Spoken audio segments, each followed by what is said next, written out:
뭐 또 저기 뭐 올림픽 체조 경기장에 갔는데 또 거기도 똑같은 분이 다 돌아다니는 건 아닐 거 아니에요 지금. 똑같은 분이. 그래서 하느님을 꽉 잡고 살고 싶은 분들이 이렇게 많구나. 예. 이 대한민국이 지금 축복받는 거는요 정말로 신앙 때문이라는 생각 많이 해요. 저는요 신앙을 버리는 나라치고 잘 되는 나라를 못 봤어요. 그래서 공산주의 러시아 쫄딱 망했잖아요.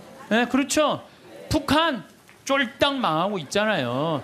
이게 하느님을 버리면은요 다 잃어버리는 거예요. 저는 일본 쟤네들 뭐 어쩌고 저쩌고 그러는데 저 국제적인 지지를 받지 못하잖아요. 국제적인 지지를 받지 못하면 아무리 잘나도요 왕따 당하는 거예요. 왕따. 내가 보니 일본은 점점 왕따의 길로 가고 있어. 왕따의 길로. 이게요 우리나라도 마찬가지예요. 우리나라도 이제 먹고 살만하다고 다른 나라 무시하고 여기 우리나라에 지금 뭐 외국인들 한 140만 명이 들어올 때잖아요. 우리가 미국에 가고 얼마나 서름 많이 받았어요. 그런데 지금 이제 우리나라에 들어와 있는 뭐 방글라데시 사람들, 베트남 사람들 이런 사람들 귀하게 여기지 않잖아요. 그게 다시 다 고통으로 돌아와요. 우리가 정말로 그런 사람들 따뜻하게 이제는요 단일 민족 끝났어요. 단일 민족으로 이 나라를 유지할 수가 없어요. 그리고 시대가 어떤 시대인데 단일 민족 이거 따져요. 이거 꼭 아들 따지는 집하고 똑같은 거야. 아들 따지는 집하고. 이제는 지구는요 글로벌한 시대야. 이제 완전히 비행기가 있기 때문에요 한 집안이야. 그래서 생각을 완전히 바꿔야 돼. 다 하느님의 분신이라고 생각하면 돼. 예수님의 분신. 예수님의 분신이라고 생각하고 잘 대해주시면은 이게 나중에 다 덕으로 돌아와요. 그래서 옛날에 우리 어른들이 베푼 끝은 있다고 그러냐. 베푼 끝은. 그래서 여러분들 베푸는 삶 이게 우리 국민들끼리만 아니더라도 지금 아프리카 그냥 어렵게 사는 사람들 방글라데시 저 남아메리카 고통스럽게 사는 사람들이 얼마나 많아요. 우리가 할 수만 있다면 그들을 도와주는 것도 아름다운 하늘나라 꾸미는데 중요한 일이 아닌가 그런 생각을 저는 합니다. 어쨌든 하느님을 꽉 붙잡고 살려면은 우리는 끊임없이 우리 삶에서 기다려야 돼. 기다려. 우리는 성모님이 아기 예수님을 성전에서 봉헌한 이야기를 잘 알고 있습니다. 이때 성전에서 80살이 다 된 시메온은 성전을 떠날 수가 없었어요. 왜? 죽기 전에 하느님의 아들을 보게 될 것이라는 예언을 들었어요. 너 죽기 전에 하느님의 아들을 볼 것이다. 근데 보기 전에는 죽어 못 죽어? 못 죽는 거예요. 못 죽는 거예요. 루카복음 2장 25절을 보면은요. 예루살렘에 시몬이라는 사람이 있었다. 이 사람은 의롭고 독실하며 이스라엘이 위로받을 때를 기다리는 이였는데 성령께서 그 위에 머물러 계셨다. 성령께서는 그에게 주님이 그리스도를 뵙기 전에는 죽지 않으리라고 알려주셨다. 그가 성령의 이끌로 성전으로 들어갔다. 그리고 아기에 관한 율법의 관례를 준수하려고 부모가 아기 예수님을 데리고 들어오자 그는 아기를 두 팔에 받아 안고 이렇게 하느님을 찬미하였다. 주님, 이제야 말씀하신 대로 당신 종을 평화로이 떠나게 해주셨습니다. 제 눈이 당신의 구원을 본 것입니다. 이는 당신께서 모든 민족들 앞에서 마련하신 것으로 다른 민족에게는 계시의 빛이시오 당신 백성 이스라엘에게는 영광입니다. 한나라는 할머니도 84살이나 될 때까지 구세주를 기다려요. 성전을 떠나는 일 없이 단식하고 기도하며 밤낮으로 하느님을 섬겼다. 한나 역시 구세주를 두 눈으로 볼 수 있었어요. 이 사람들은 평생 성전 앞에서 누구를 기다리는 거야? 구세주를 기다린 거예요. 그리고 그냥 그 아기 예수님 완성되지도 않고 그냥 그 아기만 보고도 이 사람들은 큰 기쁨을 누릴 수 있게 된 거죠. 우리 신앙생활은요 기다림의 연속이에요.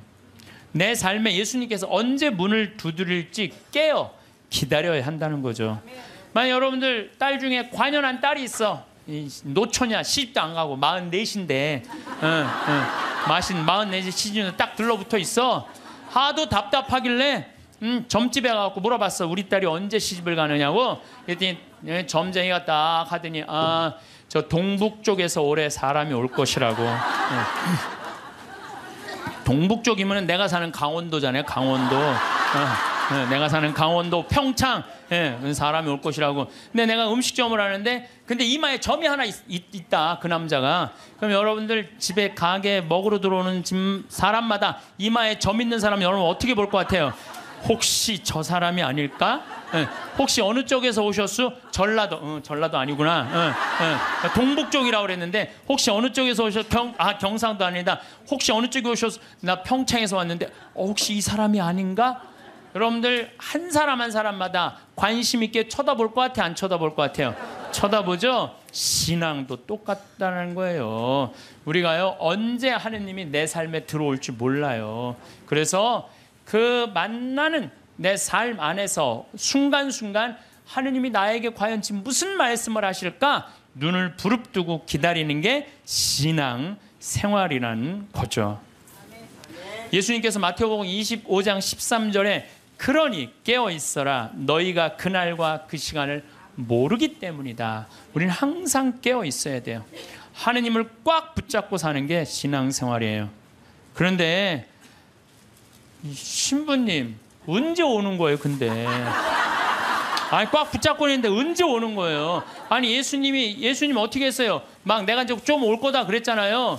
뭐 니네들이 세상 돌기 전에 내가 올 것이다 그랬는데 왔어요 안 왔어요? 제자들이 돌기 전에 안 왔잖아요. 그리고 막 제자들이 막 했는데 이 사람들이 막 한 3,000명씩 세례받고 그 예수님 금방 올 거야. 나는 그분들 감정을 충분히 이해를 해요. 막 예수님이 막 무리로 걷었지 5,000명 먹였지 기적을 얼마나 했어요. 그리고 죽었는데 또 살아났지. 살아나고도 그냥 보통이야. 막 벽 같은데 막 통과되고 막 정말 기가 막힌 걸 보여주고 승천 또 하늘로 쫙 올랐단 말이야. 그 예수님이 금방 올 줄 알았어요. 금방 올 줄 알고 자기 있는 땅 막 다 팔아갖고 제자들한테 다 갖다 주고 그랬어요. 막 그리고 또 자기네들도 금방 올 줄 알고 한 3,000명 다 나눠 먹고 완전히 천국과 같은 예수님이 금방 올 줄 알고. 또 왔어요 안 왔어요? 안 왔어요. 1000년 때는 또 1000년 왕국 온다고 막 이 예수님 지나고 1000년 때 막 얼마나 그런 게 많이 성행했는지 몰라요. 또 2000년 때 또 막 온다고 막 온다고 그래. 휴거 1992년 10월 26일인가 막 그날 막 한 2000명인가 막 난 또 진짜 아니 그 사기 당하는 사람 아니 이거 너 저기 뭐 1,000만 원 내면 한 달에 92만 원 낸다는 거나 이게 다 동시에 3천만 하늘로 올라가는 내가 보기엔 똑같아요. 사기 당하는 건 똑같아요. 신앙의 사기도 많아요. 그냥 올라가지도 않았잖아요 그때. 그랬어요 안 그랬어요? 안 올라가. 2000년이 언제 오는 거야? 온다고 그러더니 예수님. 근데 예수님 안 왔어요? 예수님이요 매일 왔어요. 매일 오셨어요. 이 예수님이 이제 승천하시고 난 다음에 저기 제일 먼저 상징적으로 온 사람이 누구예요? 사도 바오로잖아요. 사도 바오로가 스테파노 죽을 때 어떻게 했어요? 옷을 들고 있었어요. 옷을 지키고 있었어요. 당시에 저기 뭐 사람을 죽이려고 그럴 때 옷을 지키고 있는 사람은요 가장 앞장서는 사람이래요. 사도 바오로 가장 앞장선 사람이야. 스테파노 돌 쳐 죽이려고 그럴 때. 그 다음에 다마스커스로는 아예 내가 그리스도인 잡아 죽이려고 아주 증명서까지 받고 갔어요. 근데 그냥 거기서 그냥 가는 길에 예수님이 한 대 때리죠. 라고 말해서 떨어져요. 떨어지면서 예수님이 뭐라고 그래요? 사울아 사울아 왜 너 나를 박해하느냐? 왜? 아니 당신 누구냐고. 네가 박해하는 그리스도인 예수다. 예수님이 우리를 분신으로 생각해야 안 해요? 여러분들 저나 다 예수님의 분신이에요. 그 사울이 3일 동안 눈 멀어갖고 이제 눈이 뭐 비늘 같은 게 떨어진다니 정신이 차렸잖아요. 예수님 안 오신 게 아니에요. 바오로 사도한테 왔어요. 재림하신 거예요. 재림하신 거예요. 그러니까 하느님의 섭리는 예수님 승천하고 끝난 게 아니야. 그때부터 성령께서 오신 거예요. 예수님 말씀대로 내가 가야 누가 온다? 성령이 온다 그랬잖아요. 내가 가야 성령이. 그러니까 성령이 온 세상에서 활동하고 계셔. 그리고 내가 베네딕토 아니야. 베네딕토. 우리 베네딕토 성인 480년 전에 이 수도원에 기초를 놓으신 분 아니야. 근데 이 베네딕토 성인이 하도 그 저기 수도원 규칙을 세게 해갖고 반대하는 신부가 저기 베네딕토 성인이 수비학고라는 곳에 거기서 이렇게 바위에 들어가고 기도했거든요. 거기다 독을 타요. 독을 타갖고 빵 내리는데 그 까마귀가 갖고 날아가요. 그러면서 내가 저분을 하느님이 돌보는 분은 그래요. 하느님의 섭리는요 매 순간 있어요. 내가 이번에 저기 나폴리에 갔어요. 거기에 주교님이 성인이면 야누아리우스라는 주교님이야. 350년경에 순교했는데 그분의 이제 시신이 이제 여기 뭐 성인 시신을 우리도 김대건 신부님이 그냥 다 온 세상 다 뜯어져 있잖아요. 뭐 턱뼈는 뭐 신학교가 있고 다리는 뭐 미리네가 있고 그냥 성인 그냥 시신. 그래갖고 이제 이 야누아리우스 성인도 막 시신이 떠돌아다니다가 900년에 다시 나폴리로 가요. 나폴리로 갔는데요. 이 놀라운 일이 벌어져요. 5월 첫째 주와 성인이 순교한 9월 19일 날은요. 이 성인의 그 굳은 피가요. 녹아요. 근데 이게 1000년 동안 똑같이 녹는 거야. 이 사람들이 의심이 얼마나 많아. 아무리 이걸 95도가 돼도 평상시에는 안 녹아요. 그럼 온도 때문에 녹는 거 아니냐. 그래갖고 그냥 실험을 또 하고 95도에 안 녹아. 그런데 5월 첫째 주하고 9월 19일 날은 어김없이 녹는 거예요. 이게 이해할 수 없는 일들이 너무너무 많이 벌어지는 거예요. 이게 다 하느님의 섭리. 하도 의심이 많으니까 하느님이 중간중간 삶 안에 있는데도 우리한테 보여주는 거지. 또 내가 제일 좋아하는 프란치스코 성인 1180년에 태어나서 1226년에 돌아간 프란치스코 성인. 아버지 포목 장수였어요. 너무너무 부잣집 아들이었어. 근데 프란치스코 성인이 어디 뭐 전쟁에 갔다가 그냥 감옥 1년 있다가 와갖고 하느님이 그러는 거야. 예수님이 너 내 교회를 일으켜라. 내 쓰러진 교회를 일으켜라. 이 성인이 무슨 말인지 몰랐어요. 그래갖고 일으켜라. 내가 가난한 사람 도와주라는 얘기인가 보다. 아버지 포목 그 옷 훔쳐다가 가난한 사람 다 나눠줘요. 가난한 사람들 다 나눠주니까 아버지가 어떻게 해요? 에? 이놈의 새끼 이거 내 아들 아니다. 내 재산. 아버지 돈밖에 몰랐던 거지. 그래갖고 그냥 그 주교 앞에서 저기 뭐야 내 아들 이거 아들 안 하는 걸로 그랬더니 프란치스코 옷을 다 그 유명한 장면 있잖아요. 옷을 완전히 벗어서 아버지 앞에 주면서 오늘부터 내 아버지는 하느님이라고. 그러니까 주교님이 이렇게 옷을 감싸주잖아요. 귀도 주교님이. 그리고 이제 이 제2의 그리스도. 나는 아시시에 3번을 갔어요. 우리 프란치스코 성인이 돌아가시기 2년 전에는 오상. 이 오상반. 참 이 오상이라는 것도요. 특별한 은혜 같아요. 고통스럽게. 근데 프란치스코 성인 이번에 내가 우리 직원들하고 이제 그 아시시에 갔을 때 이번에는 또 다른 은혜를 느꼈어요. 다른 때는 뭐 장미 그 밭이 있어요. 프란치스코 성인이 성욕을 못 견뎌갖고 장미밭에 굴른 데가 있어요. 근데 그게 지금 800년이 지났는데도 그 자리에는 가시가 안 나는 거예요. 그 자리에는. 그래갖고 또 사람들이 의심이 얼마나 많아요. 그러니까 그 장미를 뽑아서 옆쪽 밭에 하면 가시가 나는데 그 가시 난 거를 다시 프란치스코 성인이 굴른 자리에 갖다 심으면 안 나. 그러니까 예수님이 그 기가 막힌 마음을 귀하게 여긴 거죠. 그리고 또 프란치스코 성인 보고 따라간 사람이 누구 있어? 글라라.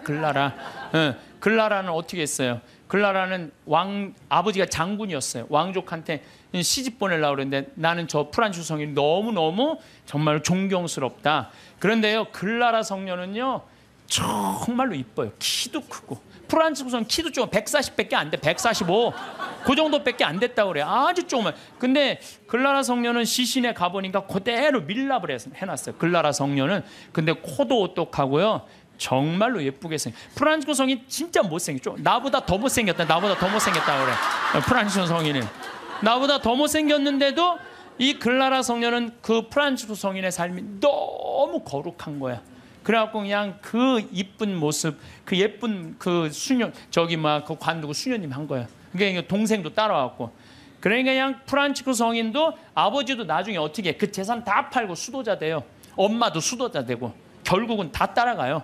그러니까 아버지가 장군이나 아버지가 얼마나 박해를. 그 아버지 죽고 엄마도 이 수녀님이 돼요. 그러니까 프란치스코 성인하고 글라라 성녀가 두 집을 다 말아먹었어요. 다 말아먹어. 수도자로. 응. 그런데 이제 그 이슬람 십자군 전쟁할 때 이슬람군이 와서 수녀원을 전부 다 침공하려고 그래요. 그럴 때 수녀님들이 빨리 도망가자. 근데 글라라 성녀가 그래요. 우리가 어딜 도망가냐. 도망간다고 안 잡힐 것 같으냐 저 사람들한테. 나한테는 최고의 무기가 있다. 그러니까 이제 이슬람 군인들이 그 끼에라 성당에 딱 오니까 성녀께서 어떻게 해요? 성광을 예수님 성체가 모셔진 성광을 두고 성당 꼭대기 가서 비추잖아요. 빛이 너무 강렬해갖고 다 눈이 멀잖아 이 사람들이. 그러면서 이 사람들이 뭐라 그래? 여기는 우리가 가면 안 되는 데인 거. 그리고 그냥 지나가잖아요. 이게 다 하느님의 섭리라는 거, 섭리. 근데 여러분들, 우리가 이 일상 안에서 하느님의 일은 늘 벌어지고 있어요. 근데 우리가 눈이 멀은 거죠. 안 보이는 거예요. 또 성체 기적, 이거 우리가 빼먹을 수가 없어요.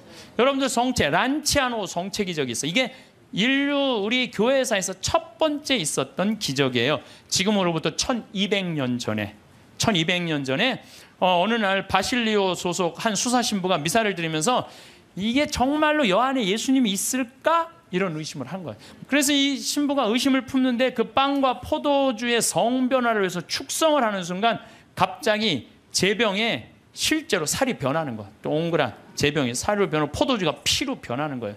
너무 놀란 신부는 이 사실을 숨길 수가 없어갖고 미사에 참석한 이들한테 보여줘. 옛날엔 다 뒤돌아서서 미사했잖아요. 이거 보여주는 거예요. 이거 예수님이 이게 지금 빵인데 살로 변했다, 성혈이 피로 변했다, 보여줘요. 인간 지방에 다 알려줘. 이게 첫 번째 기적이에요. 예. 근데 이 성당이 어떤 성당이냐면 예수님의 옆구리를 찔른 백부장, 이게 성 론지노라고 기념을 하는 거예요. 그 사람도 성인 회개하고 성인이 됐다는 얘기죠. 그 기념 성당에서 벌어진 거죠. 그래서 이게 역사상 최대의 성체 기적이라는 거죠. 예. 하느님이 의심을 품었던 수사 신부에게 보여준 하느님의 응답이었죠. 역사적으로 성체 기적에 대한 관심이 덜할 때도 있었지만은 란치아노의 신자들은 이 성체를 계속 모시고 있었어. 얼마 동안? 1200년 동안 모시고 있었던 거예요. 1200년 동안. 그런데 1971년에 그 주교들이 이게 진짜 사람 필까? 진짜 사람 살일까?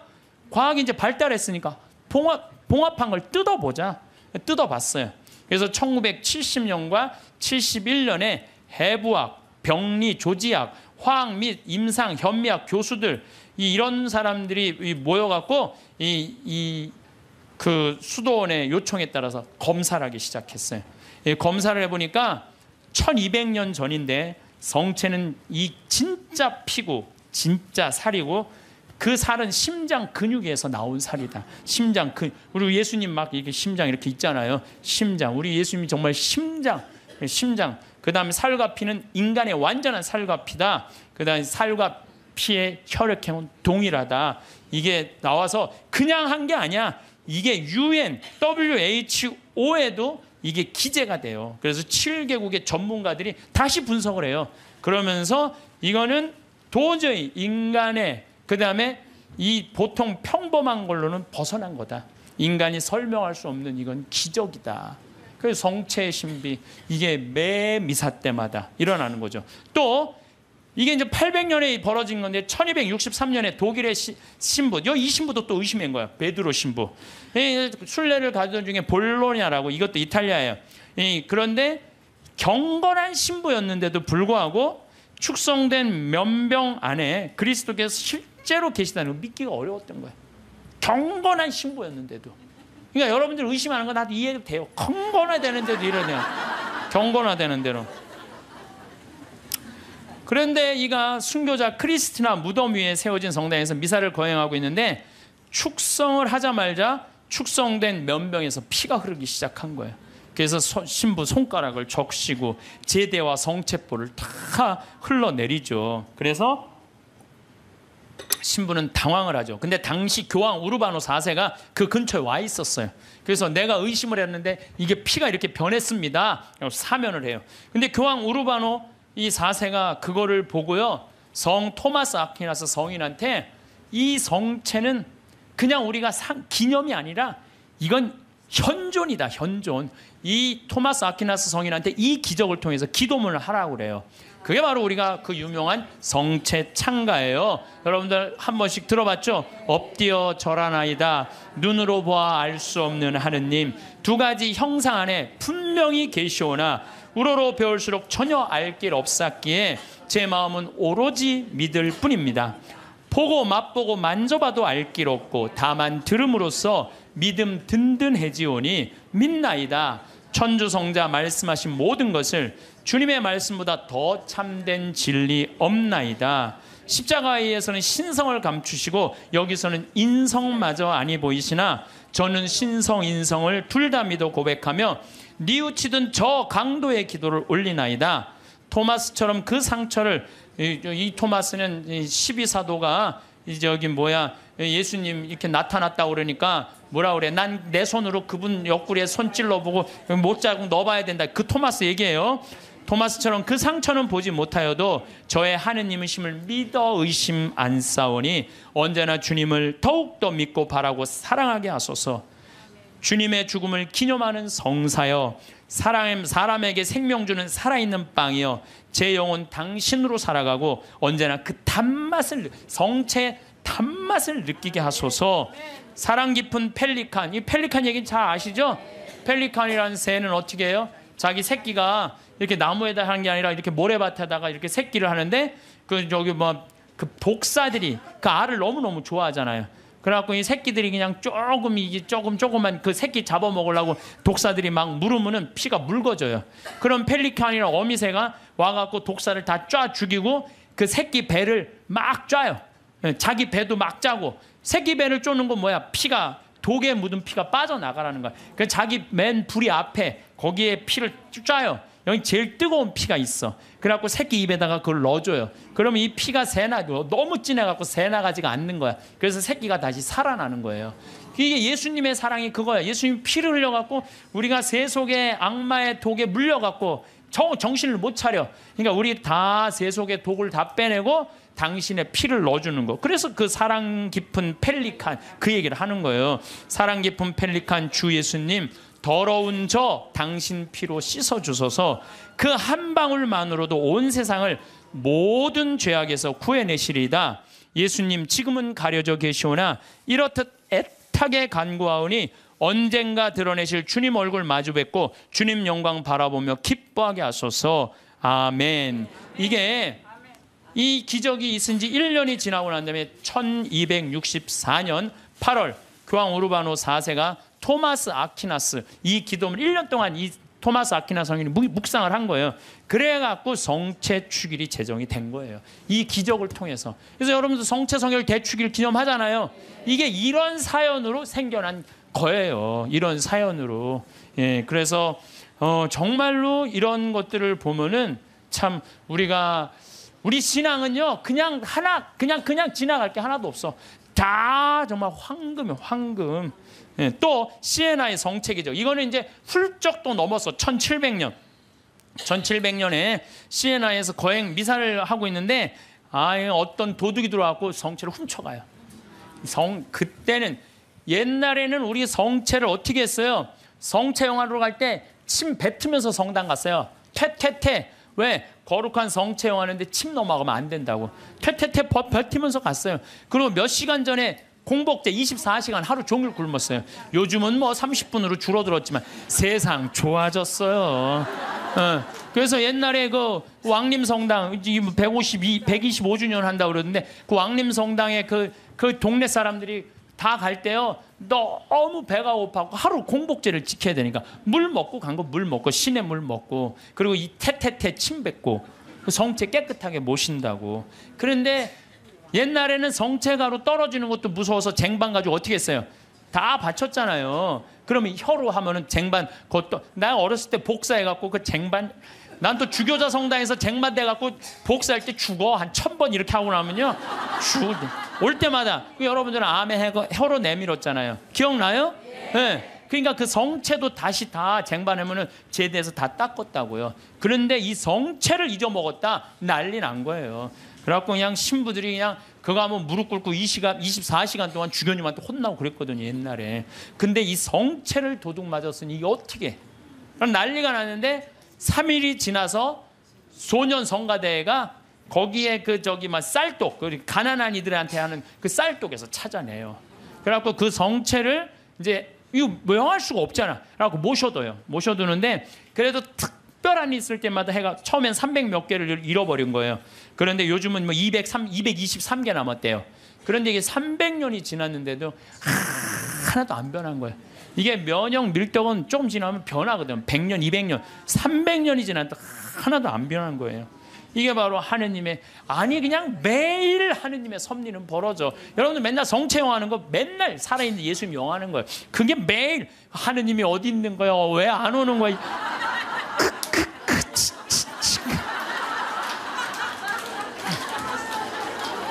그래서 제가 자료를 좀 찾아봤어요. 그랬더니 이 성체에 대한 기적, 이런 기적이 이렇게 많아요. 이게 내가 평화방송에 부탁했어요. 이거 전부 다 쫙 자막으로 좀 내리라고. 이 참 많은 나라에서, 많은 지역에서 성체, 빵이 살로 변한 기적들이에요. 이게 전부 다. 그러니까 얼마나 답답했으면 예수님이 그렇게까지 했겠어요. 얼마나 믿음이 이게 이 정말 없는 백성들, 예수님이 그렇게 해서 믿음을 강조한 거예요. 그래서 여러분들은 하느님은요 그냥 뭐 어디 멀리 있는 게 아니에요. 내 삶 안에 지금 이 자리에서 현존하시는 분이 하느님이라는 거예요. 아멘. 그리고 내가 제일 좋아하는 성모님, 우리 성모님 발현 봐봐. 과달루페 성모님. 과달루페 1531년 12월 9일 57세 요한 디에고한테 나타나잖아요. 그래갖고 내 성당을 져라. 그러니까 주교님한테 가서 얘기하라고 그러잖아요. 주교님한테. 그래서 주교님 성당을 지뢰는데요. 그러니까 주교님 미친놈 취급하잖아요.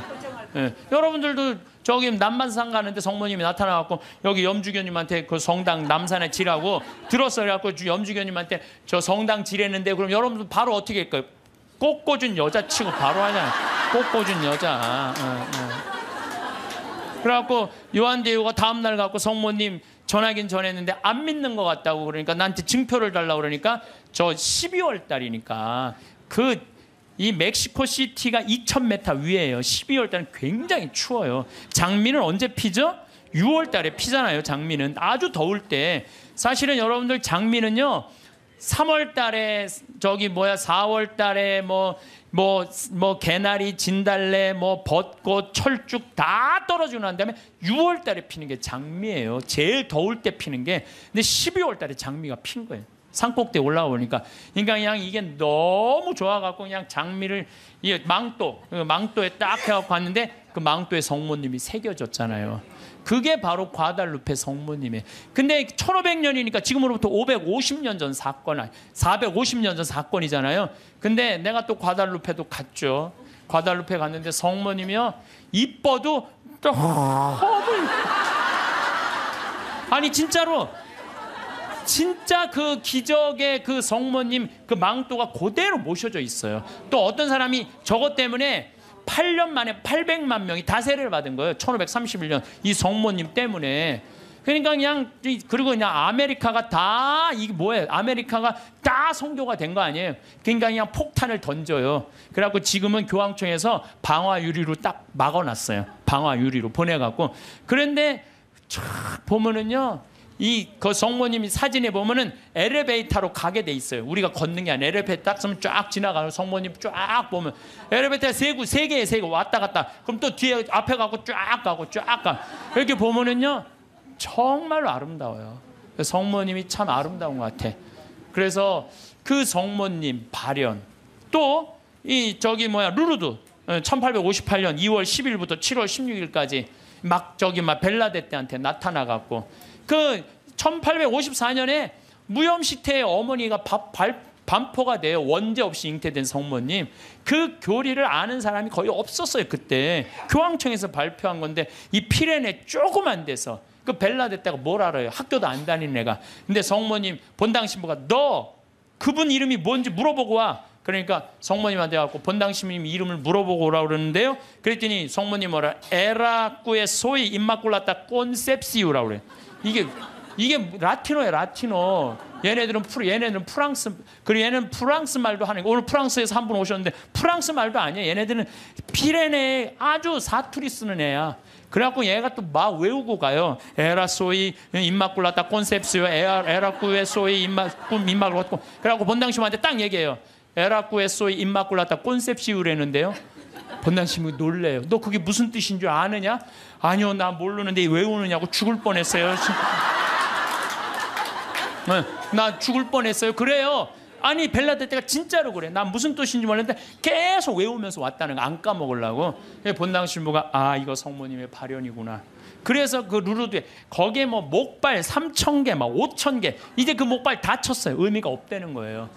이 기적은요 매일 일어나고 있어요. 우리가 눈이 멀어서 못 보는 거죠. 눈이 멀어서. 또 그 유명한 파티마 1916년에 천사 셋이 세 아이한테 나타나갖고 너희들 열심히 기도하라. 중요한 분 만날 테니까. 그래서 1917년 5월 13일부터 10월 13일까지 성모님이 매일 그날 나타나잖아요. 프란치스코 히아친타 루시아. 그것도 나이도요 많지도 않아. 8살, 9살, 6살짜리 아이한테.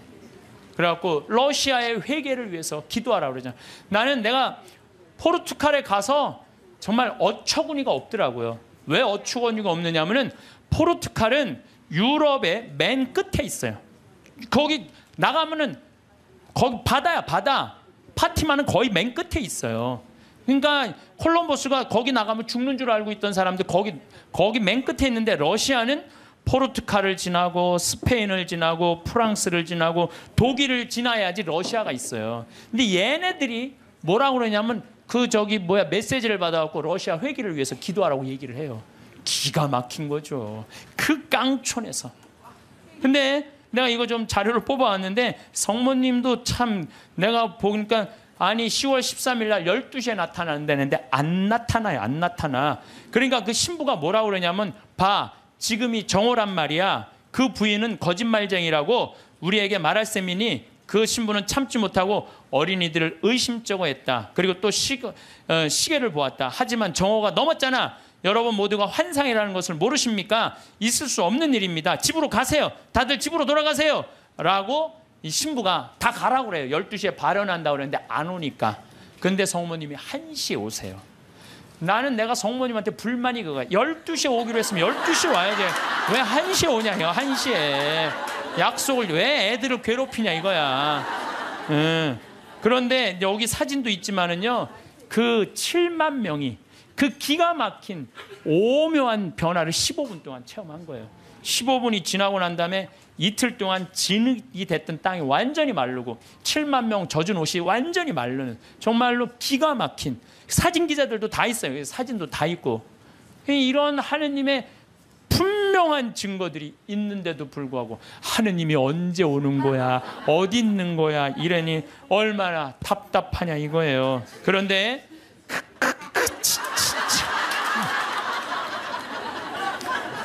근데 제가 여러분들한테 오늘 특별히 소개할 분은요 과달루페 성모님도 아니고 루르드 성모님도 아니고 그 다음에 파티마 성모님도 아니에요. 오늘 여러분들한테 특별히 소개할 성모님은 르완다 성모님이에요.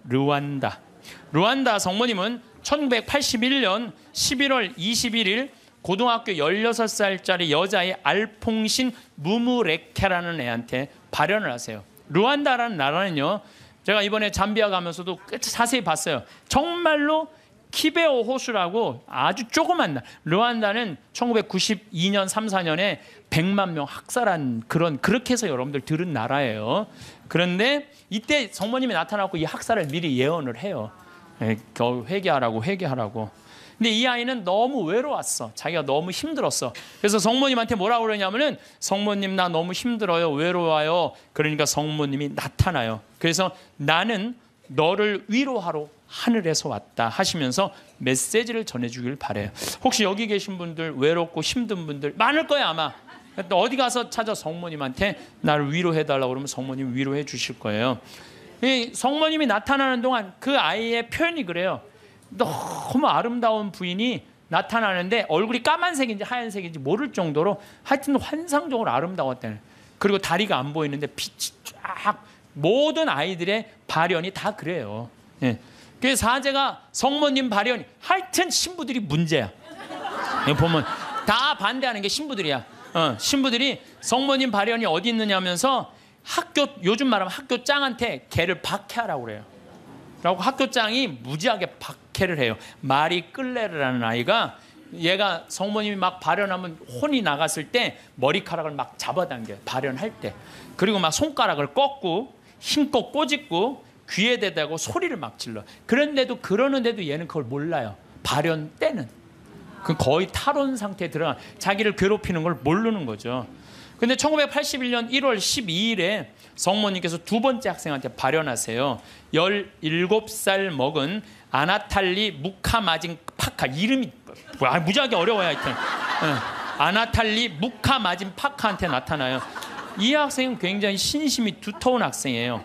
매일 수업 전에 묵주기도 하고 쉬는 시간에 성서 읽고 완전 우리 신학교 때처럼 얘 살았어 보니까. 근데 이 아이한테 성모님이 나타나고 메시지를 빨리 회개해야 된다. 이 르완다라는 나라는 그 메시지를 좀 큰 고통이 올 것이다 라는 메시지를 전해줘요. 근데 제일 놀라운 거는 이 마리 끌레르 막 꼬집고 꺾고 머리끄댕이 끌어당기는 한테 성모님이 보기에도 너무 했나 봐. 얘한테 나타나요. 얘한테 1982년 3월 1일 날 두 소년을 괴롭히던 마리 끌레르에게 나타나요. 나타났을 때 얘가 너무 아름다운 부인이 자기한테 찾아왔을 때 환시를 부정합니다. 왜? 자기가 박했잖아. 애들 둘을 괴롭히고. 예. 이 10대 소녀는 자신이 조롱하고 공격했던 두 소녀가 자기를 속이는 거라고, 성모님이 나타나 속인 거라고 확신해요. 속인 게 아니라 자기가 미쳤거나 악마에 사로잡혔다고 생각을 해요. 그러나 성모님의 안심시키는 목소리로 마리 끌레르는 완전히 사람이 변해요. 그러니까 그동안 미안했다고 눈물을 하면서 이 두 소녀와 함께 이 세 소녀는 성모님의 이게 내가 왜 여러분들한테 말 교황청 인정이 떨어졌어요. 교황청에서 그건 확실한 성모님 발현이다.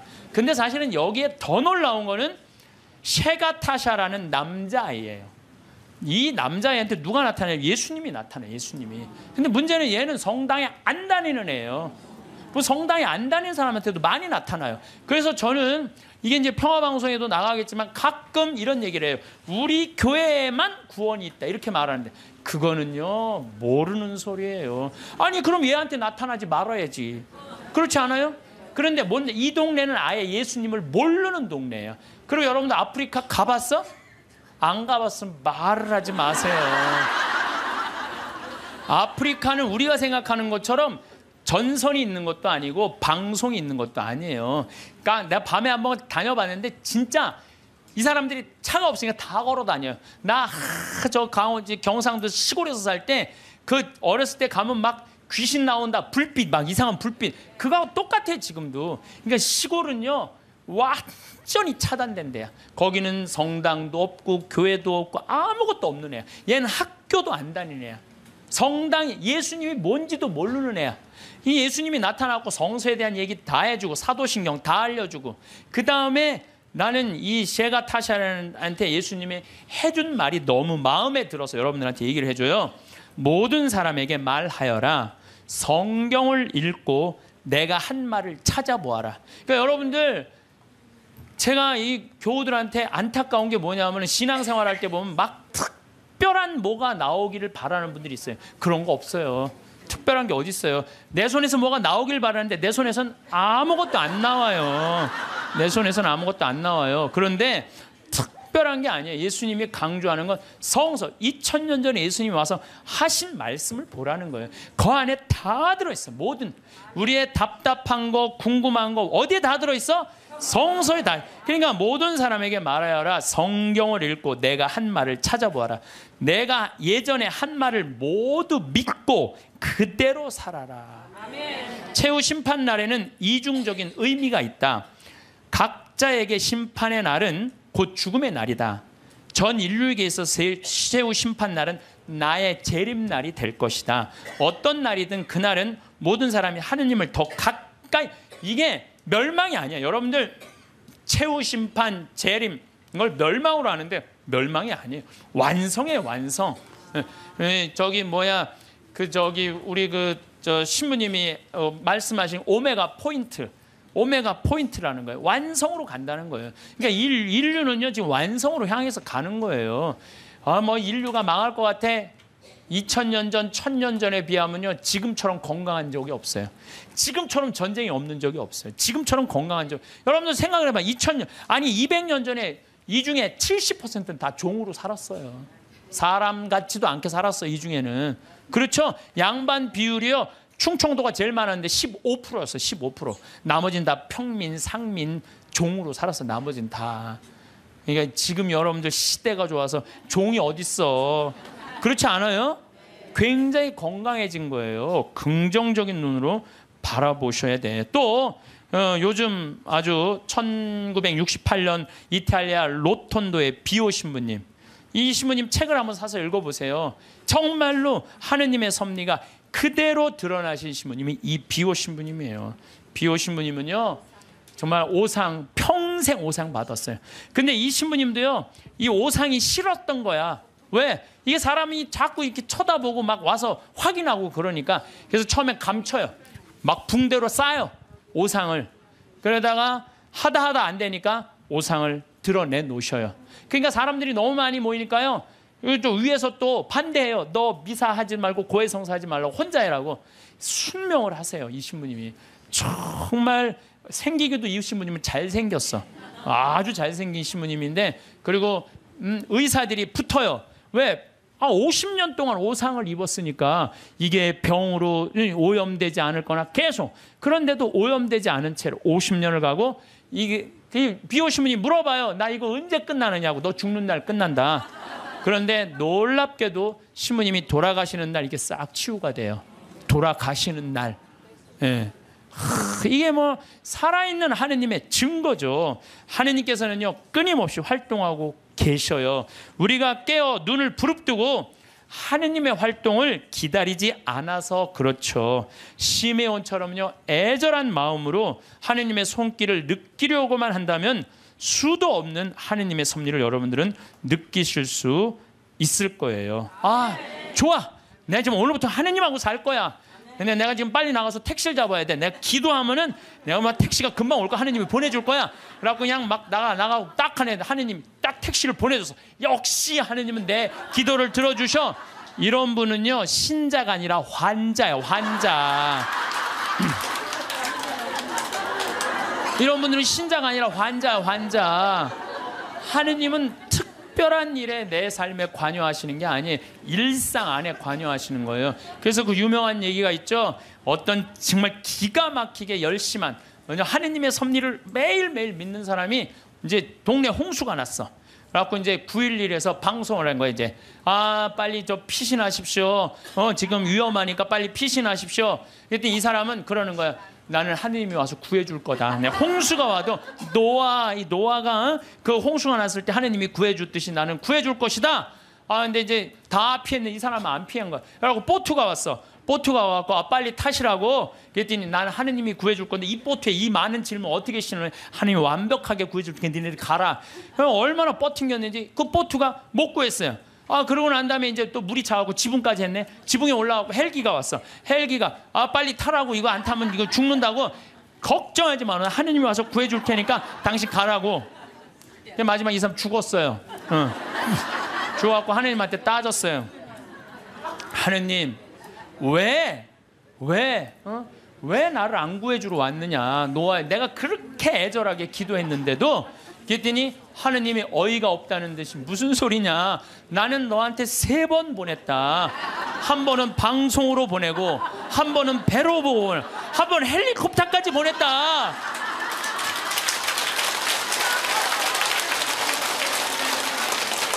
하느님을 만나는 일은요 어떤 대단한 기적이 일어나는 게 아니에요. 그냥 일상 안에서 내가 즐거우면 되고, 내가 행복하면 되고, 내가 이웃을 사랑하고, 정말로 오늘 하루 정말 감사하고 즐겁게 사는, 그게 기적인 거예요.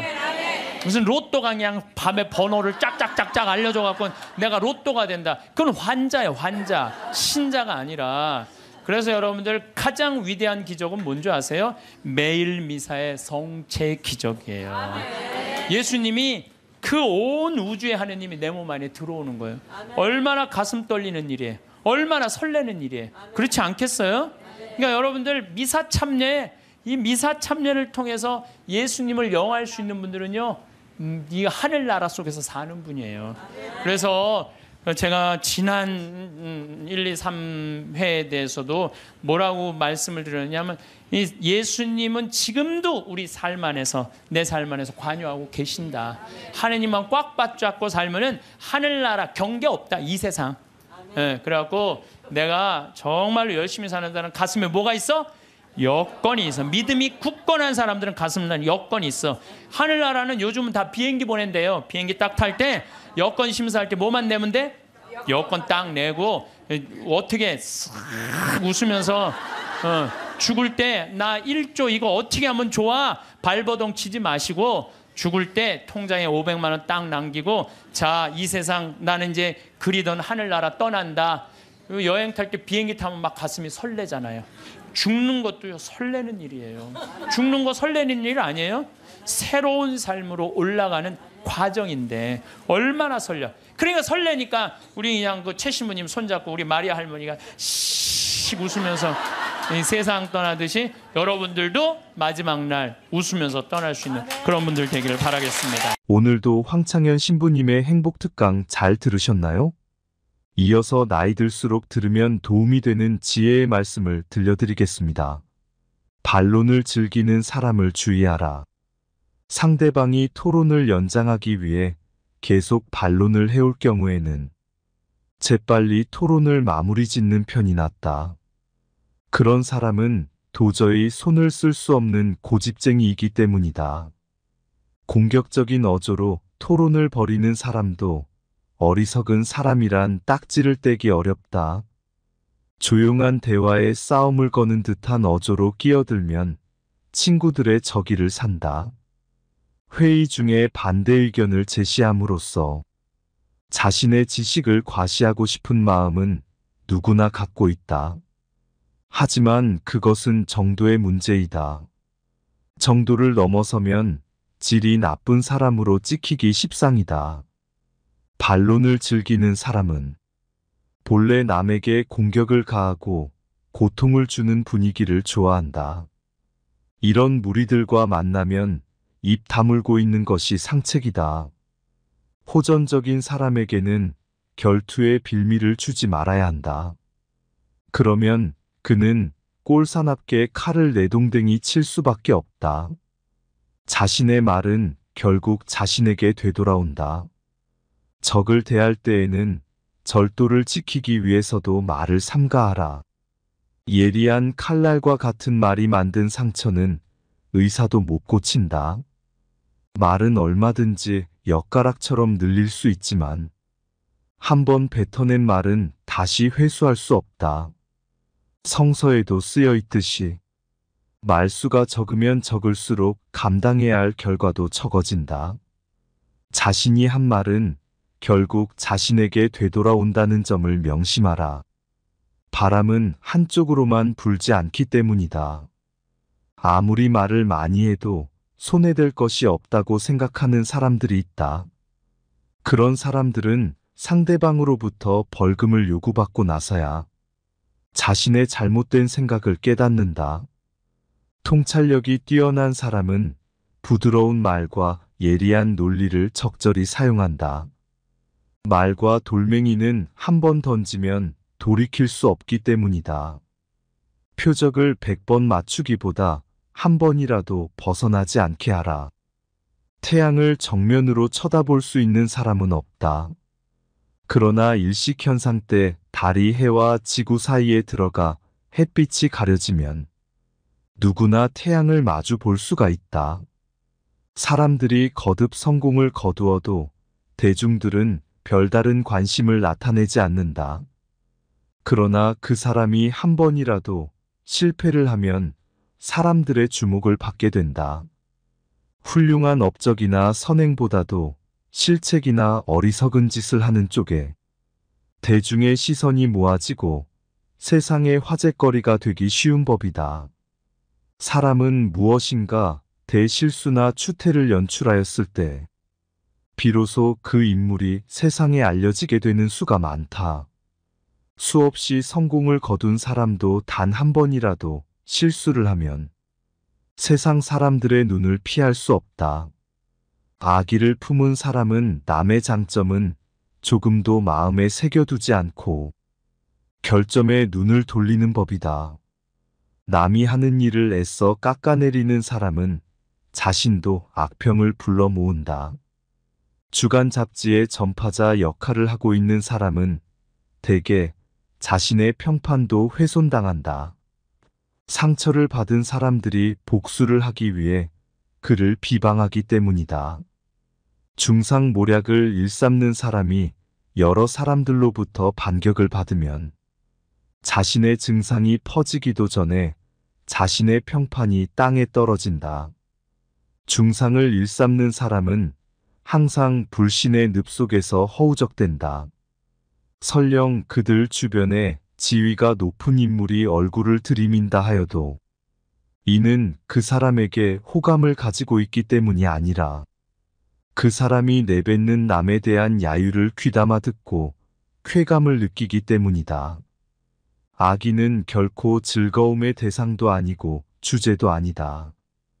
빈정거린다든지 남의 험담을 뒤에서 늘어놓는다든지 예의를 저버린 발언이나 남이 하는 일을 중상모략하는 사람은 자신에 대한 악의에 찬 비방을 자초하는 것이다. 어떤 일도 완성되기 전에는 떠벌리지 말라. 어떤 일도 처음에는 형체가 없고 머릿속에 있는 단순한 이미지에 불과하기 때문에 완성된 모습이 드러나기 전에 희희낙낙해서는 안 된다.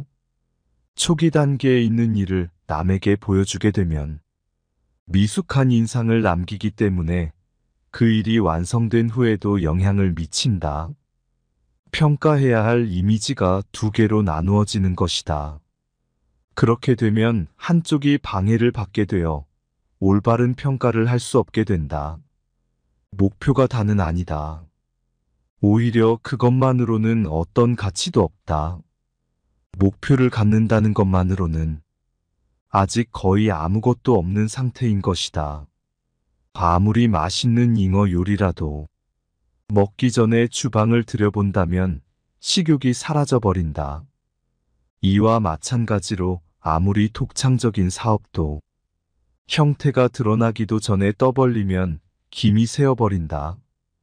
대자연조차도 완성된 자태를 드러내기까지 사람의 눈에 노출되지 않고 생성된 것이다. 잘못을 발견했을 때엔 즉각 고집을 집어넣어라. 쓸데없는 자존심 때문에 옳은지 그른지도 모르면서 그저 고집만 부리는 사람이 있다. 이 비참한 습성은 더구나 이 고집을 실행에 옮김으로써 한층 악화된다. 완고한 말보다 완고한 행동이 한층 해를 끼친다. 토론을 해보면 되게 현명한 사람은 재빨리 올바른 쪽을 선택하나 어리석은 사람은 잘못을 알면서도 고집 때문에 끝까지 밀고 나간다. 고집을 부리는 것도 위험한 것이지만 그것보다 더 위험한 것은 고집을 꺾지 않고 행동을 계속하는 것이다. 사려 깊은 사람은 처음부터 올바른 것을 택하거나 도중에 올바른 쪽을 알아채어 항상 이성의 편에서 감정에 좌우되는 법이 없다. 상대방이 이쪽 논리의 한계점을 파악했을 때에는 당장 논점을 옮기던가 자신의 견해를 수정한다. 상대를 밀어내려고 할수록 자신의 평판이 나빠진다. 이판사판을 경우 정당하게 싸우는 사람은 드물다.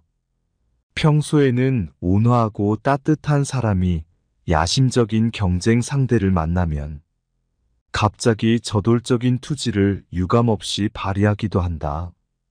대결 의식은 예절로 덮여있던 상처를 드러낸다. 그러나 상대를 밀어내려고 온갖 수단을 쓰다 보면 결국 자신의 평판에 심각한 손상을 입게 된다.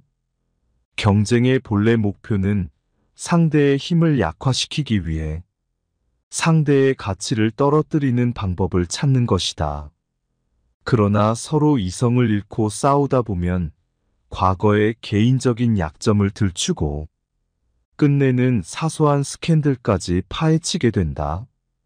경쟁이 심해질수록 물불을 가리지 않고 승리를 위해 어떤 수단이든 쓰게 된다. 칼을 빼들기 전에 다시 한번 깊이 생각해야 한다. 진정으로 평화를 사랑한다면 싸움터에 나서기 전에 그 결과를 충분히 예측해야 한다. 시시한 인간을 잠재우는 방법이 있다. 시시한 인간일수록 큰 인물에 기대어 자신도 크게 보이려고 한다. 이런 무리들은 묵살해 버리는 것이 상책이다.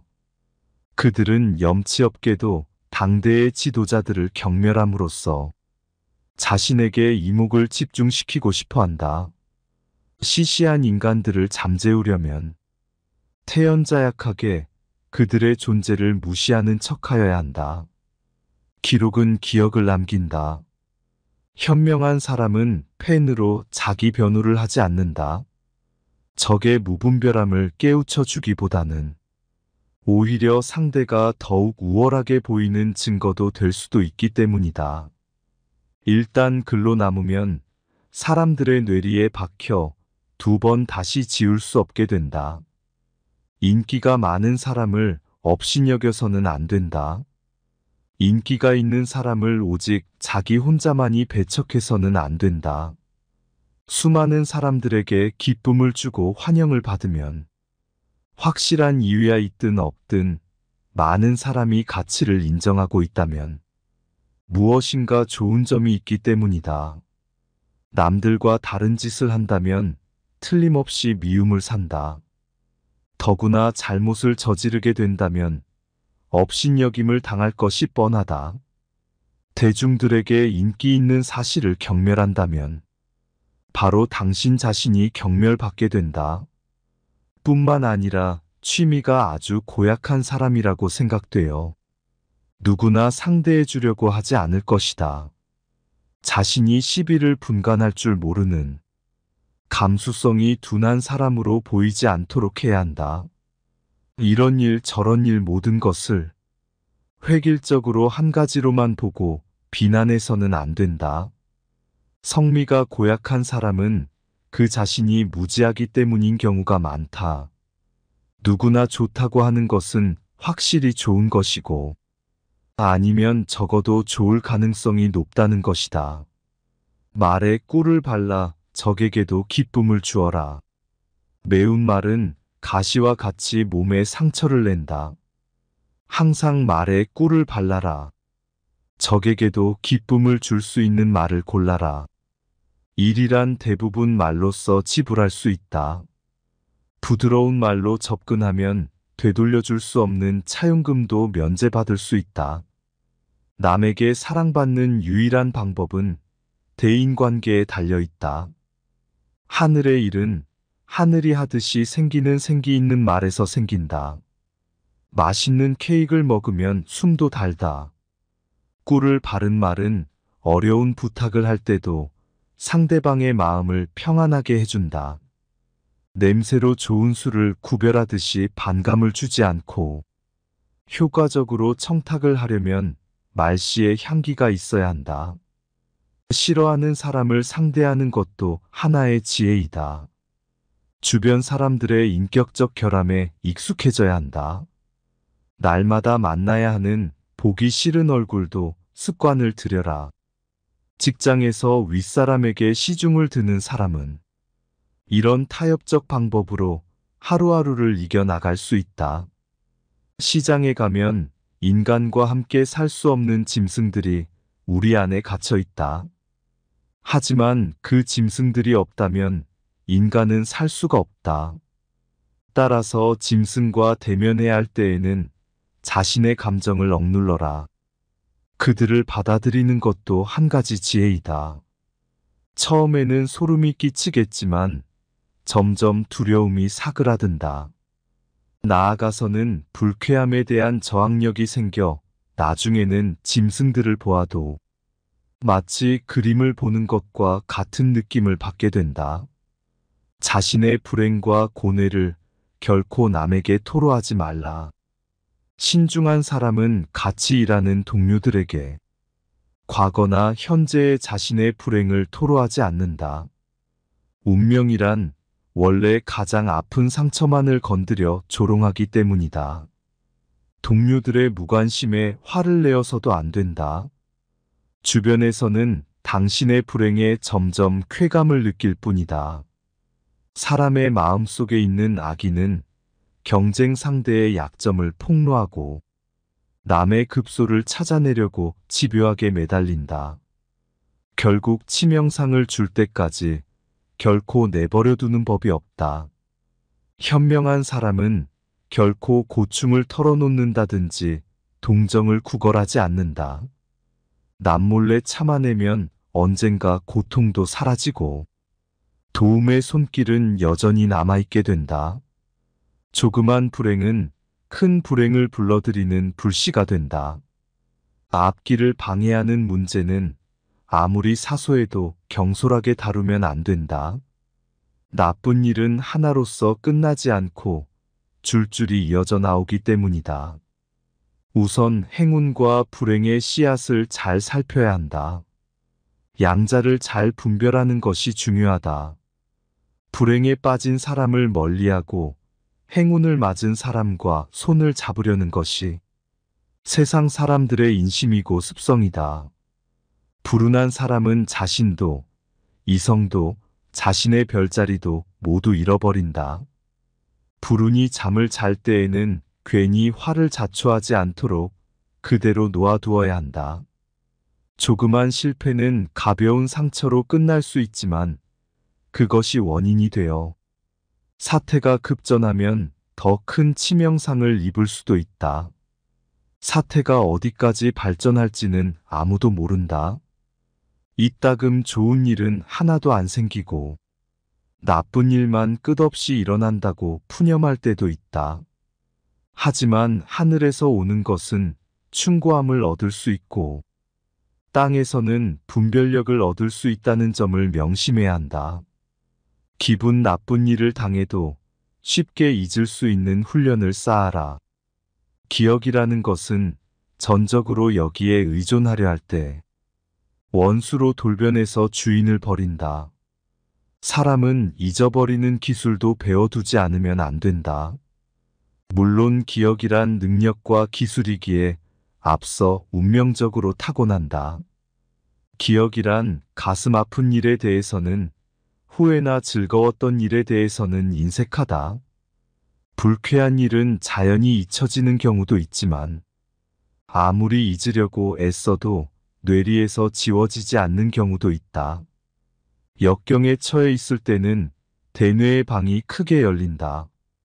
마치 비탄에 지친 두뇌가 다른 모든 고삐를 쓸어안고 병적인 쾌감을 즐기는 희생제물이 된 것처럼 기억력을 자유자재로 훈련시켜라. 물론 쉽지 않은 일이지만 기억의 힘은 사람을 천국으로도 지옥으로도 끌고 갈 수 있다. 자신의 명예가 걸려있는 일을 남에게 맡기지 말라. 마음속을 꿰뚫어 볼 수 없는 상대에게 자신의 명예가 걸린 중대사를 맡기면 안 된다.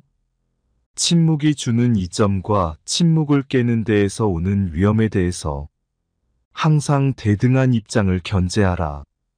마찬가지로 신분이 비슷한 사람과 손을 잡는 것이 좋다. 너무 높은 지위에 있는 사람과 행동을 같이 하면 마음속에 남모르게 시기와 저기를 품게 된다. 또 성공하지 못한 사람이 출세한 사람과 자리를 함께하면 제 아무리 세심한 대접을 받아도 마음이 편할 리 없다. 가능한 자신의 진지에서 승부를 겨루어라. 자신의 명예가